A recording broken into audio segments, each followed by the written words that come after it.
wanni akkasii sanammoo mukaan jaartii kiyyaa miti haadha kiyyaafu waan akkasii hin dhaga'u. Birrini kaallee anasi gargaara. Bari ka warra biyya keenya birrini kaallee namatti hin jabeessani. Kaala sillikii masaafni kana jedhadhu. Waan akkanaa naaseen isin jechu jira barmisoo nagaan qabdu ture.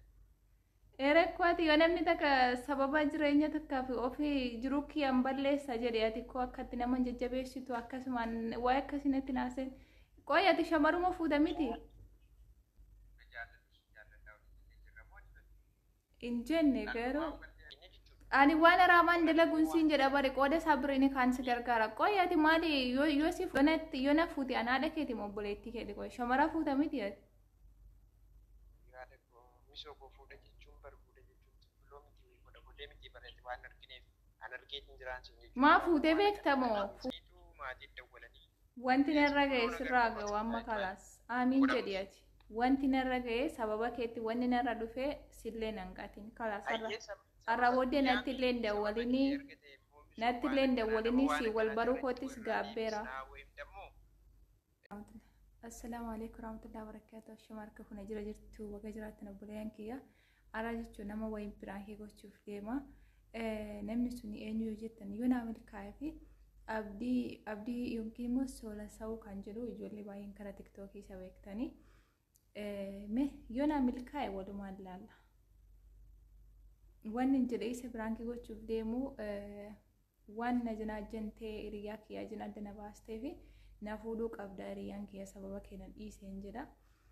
Dhuguma immoo jina miti garuu guyyaa 2-3 waliin haasofne ala hojii yuutuubii irratti xiqqoo walitti dhiyaannee naani.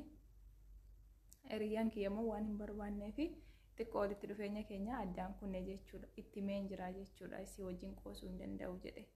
Kanaafuu mee waan inni jedhu yoo naa milkaa'e waliin ilaallaa isiniin jedha.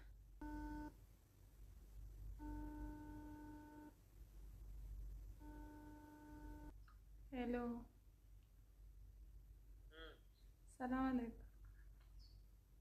Alaikum salam. Si bilbila koo akkuma tokko ta'e dhiifama. Duraan beekan isaa. La wallahi sagaleen kenna gaamute. Madre sababni na bira fakkaata. Maataa dislaati nagaadhaan. Maa nama waa ta'e fakkaata. Nama waa ta'e fakkaata. Nama waa ta'e fakkaata. Nama waa ta'e fakkaata. Yaani nama waa. Masyooni waan tokko kibiriitaa wayii qabda waan tokko jedhee wayii jira haadhi qabdu yookaan immoo gadda wayii. Yaa waan yaa aareen jira yaani. Maaltu si aarse maal taate? Isheen jaliin illee narraa kaaftee yeroo dheeraatti dubbachuu barbaadde yaani namni hin argaamatti haasofte waan. Erguma si wal barinaan taane yoo tun si wal barbaadeera ta'e waan ayi jedhee amma yoo fittiin gaabbee yoo abdi. Maali sun maal taate maal ta'u? Maali kaa jechuun mucaan jaalladhe suni miseenjerii kiira na galchitu malee dhabeetta achumaan irraan galche beetta inni maal walii barreessitanii maal sagalee walii qabdanii akka mootii isa kana haasofte inni duriyyadha jedhee maraatee beetta. Jidee maraatee? Yaa akka mootii isa kana haasofte jedhee irra na galchitu malee nan irra galche beetta miseenjerii kiyyarra. Achumaan waa walii barreessine waan sagalee walii qabne waan takka ilaale beetta.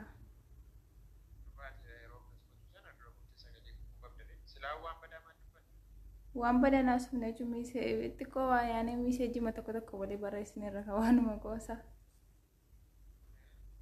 Sanuma maraate bakka.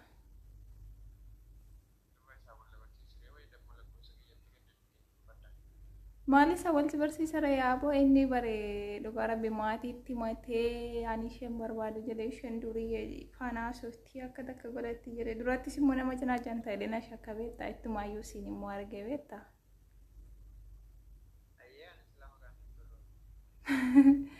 Maqaan si toluu dhiisu maalittiin si beekaree ani sababa keettini maatii kiyyaallee addan bahee innillee maatiitti bilbilee arrabooda naan hin bilbiliin jedhe. Bilooki na godhe yoo ati miseenjerii keessa nama jira ta'u osoo miseenjerii keessa taayyoo maan ta'u ture bare. Garuu hedduun itti qabame wallaahi.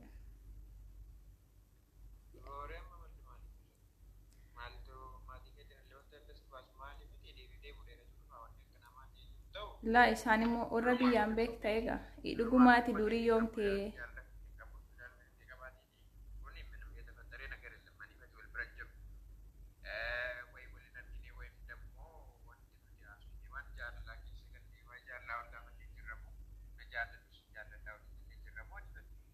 in jenne garuu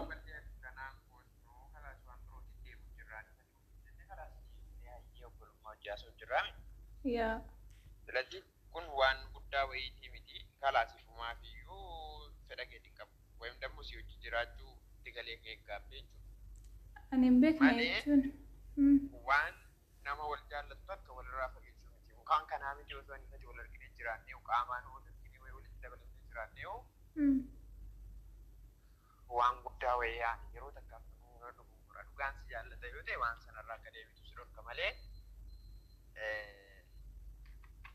asii fi wal barbaadnu waan isin barbaaddu maal silaanu sok kalaasitti galee kee dhugaabbii jira jechuudha amma si hojii waan si hojii jirban way kasirraatu argatee waan dammoo keessatti hojjettu argate kanas namaatu sirraas ta'e nama bare kan durii yoomti jedhe warri biyyaa waa sun hubatan jedhe waan namni gabbee dhiiraa argufaatti fakkaata akka malee durii yoomti naaf hin taane silan durii yoomti sudii jirta moo dubaayii jirta maatii tammanni toon quban qabaanne miseenjerii keessa nagalchi jedhe miseejii koof kan kee argee isa wayim dammoo yaani waan jaallaa keessa gallee osoo jiraate wanni kun fattaramee hayyee kalaasilaa isaadhaami asumallee nama aarsuuf nama maal ta'uuf kun godhama wanni natti himtee jirti akka nama qabdullee akka nama hojii jirtu inni kaakuun nama asirra jirullee natti himtee jirta eegantanaa dhiifne waan akka siyaasa hojjerramu ani fedha haasa'utti hin jiru.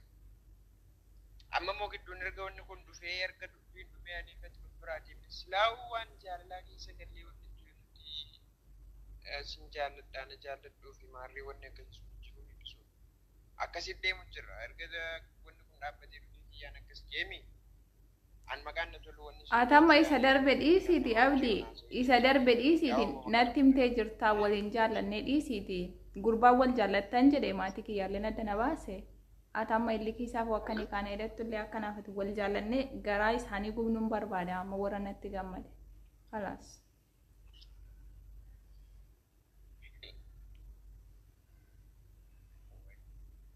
birrini kaallee anasi gargaara bari ka warra biyya keenya birrini kaallee namatti hin jabeessani kalaas illikii masaafni kana edhadhu waan akkanaa naaseen isin jechuu jira barmisoo nagaan qabdu erekwaati yoo namni takka sababa jireenya takkaaf ofii jiruu kiyyaan balleessa jedhe ati koo akkatti nama jajjabeessitu akkasumaan waa'ee akkasitti naaseen qoy ati shamaruma fuuta miti shamarra fuuchuu miti misoo fuudhaati fuutuu fi jaallattee fakkattee wayim dammoo yaani itti karoorfattee fuutuuf illikiitti galtu takka addaan sin jee barwanni atamma anaafati unuma waliif taana waan feete godhe abbaa feete naasa yaan unuman siif obsaa kalaas akka nama miidhamee takkatti birriini kaayoo feetetee sin gargaara namatti ni mini illi kuma saafni kaana godhadhu birriini kaayattee misoo boodii si kaayatti waan akkasii naaseeniiti kalaas bakka erga kiyyaan akkas jettee waan akka naasee jiraate nuti ishi kalaas ani hanga ati jaalala biraa eegaltee jireenya biraa keessa galtee namaa wajjin taatutti si wajjin haasaa saatii barbaadde naada waliin saatii barbaadde waan fedhe hojii haasuu haasaa qoosaa tokko illee hin fedhu nama si jaallate jennaan amma maatii kiyya amansiisee ni kaana godhate hiriyoota koo warra natti gammadani akka garaan isaanii gubatuun barbaada jechuudha akka itti piroofaayiliillee si godhadhe istooriillee qoy kana dhagaye harkaanillee wal qabnee jiraannee misoo wanni takka wanni siif immoo osuma kiyyaan dhufeellee hanaan ana ganaa wanni naan jeen jiruumi wanni illikiin nagalchuu osoo inni dhufee natti dubbatee wayim dammoo waan darbaa natti dubbatee aha siinsittiin dubbanne ati illikii keessa hin seenne kanaaf waanumatu miidhamaa jechuudha osuma inni dhufee waan akkasii natti dubbatee jiraate misoo ani illikii isaatiif jecha dhiigii isaatiif jecha osoo as jiraattee dhugaadhee osuma as jiraattee wayi wal fuchuun of taatu kun immoo intirii keenya ni baafu illikii keenya jechuudha ani waan araamaan dalaguun siin jedha bare qooda isaa birriini kaan si gargaara qoyaati maali yoo si fuudhe qoya anaadha keeti moo obboleetti yoo na fuute anaadha keeti moo obboleetti keeti qoya shamara fuuta miti ati yaada koo misoo koo fuudha jechuun barbuuda jechuun buloo miti godha godhee miti bareeti waan argineef an argeetiin jiraan sun jechuudha maa fuutee beektamoo akkuma nama kamiittu wal gargaarra jireenyas wal gargaarree waa hunda waliin godhanna yaani amma kalaasatiin hafuudhuun barbaadu jechuudha. Walumaa galatti yoo du'ellee dacha nyaadha sababa hiriyaa kiyya dhabeef. Ana ajjeesu akkasiin jedhin kaana nan du'aan dachee nyaadha waan akkasiin jedhamu. Maaltu si ajjeesoo? Ati koo jechuudha. Akka baala wayitti nama laaluudha bari. Yoo dabbaramtee si naa bilbilii waliin haasofna waliin taphanna garuu siin fuudhu. Ani maaliif iyyuu tokko daqiiqaa takka guba nama waan dhugaa na wajjin hin dabarsin. Jirtu kana keessaa hanga baatutti waan fedhe irratti waan hundaa'u yaani na hojjaasii tutee yaani yaada wal jijjiirraa yoo teejjee. Waan dhugaan taaneef abdii waan dhugaan taaneef daqiiqaa takka yeroo koo gubuun barbaadu. Na jaalannan jaalalaa wajjin amma agarsiisu. Infeetu taanaan arrabooddi anaafati bilookii wal goone. Ani feeti tokkoffaa nama walirraa fageenya jirudha. Ani immoo nama namaa wajji kolfee nama hundaa wajji kolfee taphatee kamii wajjin waa kanaa wajjin haasee yeroo kee dabarfatudha hin beekta. Kanarratti ani feeti waliif hin galu. Siinni isa jedhee bari waan feete godhi.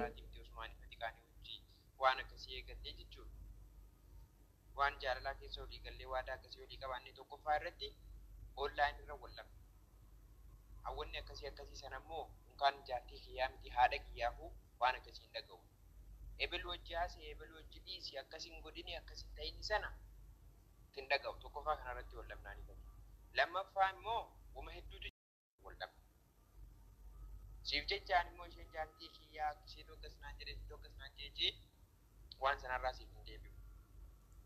Ni beektaa. Ituu nama jaallatte taate irraa deebita garuu waan nan jaallanneef haayyaa amma bultii kiyya diiddee. Jaallattee sarkeetiin jira. Jaallattee waan hundaa warqee nama waa'ee sooshaal miidiyaa kiyyaa adda waan fayyaa akkaan itti fayyadamu yaani waan bas jireenya isaa malee waan hin taane keessa galee lallaaquu waan akkasii kanaaf ta'uu beektaa yaani kana keessatti waa'ee kanarra wallamna. Ayyaatti amma daqiiqaa hedduu haasee yeroo kiyyan gubuu galatoomii har'a booda yoo bilbilli kiyya ba'u baattellee akka nama takkaatti yoo wal barbaadu waannis gaariidha. Maaliif waan taasofte raasii hubadhee hin jira. Garuu kan bultii kiyya diiddee hiriyaa kiyya wal na dhabsiifte maatii kiyya wal na dhabsiifte atillee waan narra ga'e kana sirra ga'e sirraa ga'uun siin jedha. Kamaatii keetiitillee lakkoofsa maatii keetiitillee naa ga'e. Wallaahi laaltuu rasiidha guddadhee kaartuu guddadhee hin dawwalaa. Anaami kan waan akkanaatti shakkamee jiru. Yoo kakaa kiyya naamanii yaani isaanillee muslima waan hin jiru yoo amanii jedhanii ittiin ciifima. Kiyyaas immoo yoo ta'e jee fedhi lakkoofsa isaa wayii dammoo feesbuuka isaa naa ga'e. Anaatu deemee itti dubbatee waan jiru hundaa'u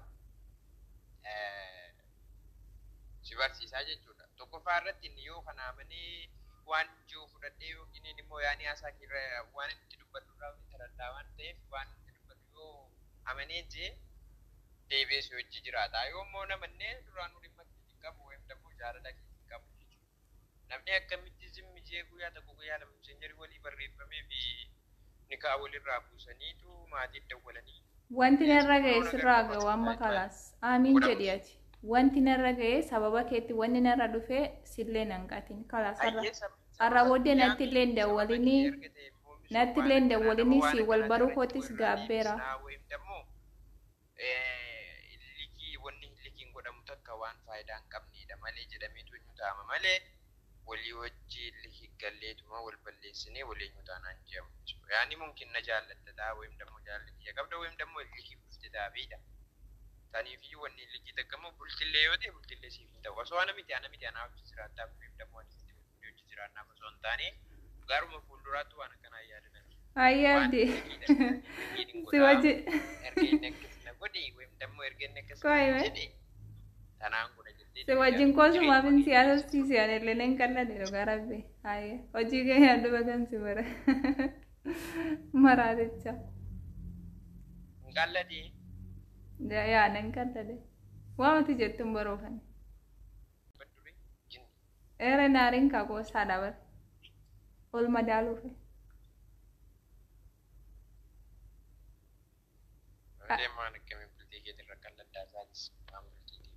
Lama mati jettu baroo kan dhugaa rabbi biraan kee wansi godhe.